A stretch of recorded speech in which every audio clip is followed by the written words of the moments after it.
আসসালামু আলাইকুম স্যার। জি, স্নাতক। স্যার, ওই একটা বিষয় একটু স্যার জানাই রাখি আপনাকে।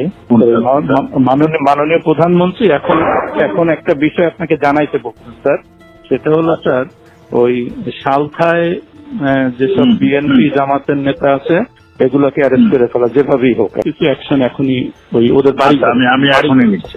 আর পলিটিক্যালি স্যার ওরা যেহেতু পূর্বে আমাদেরও একই রোল এখন।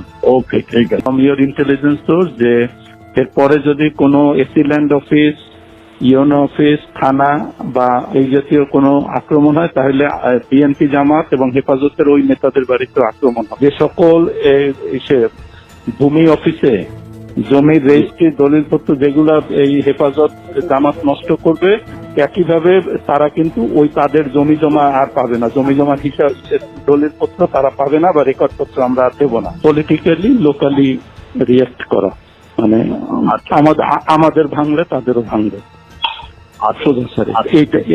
এইগুলো আর স্যার ওই একইভাবে আপনাদের পলিটিক্যাল সোর্স এগুলো সব থেকে জানান।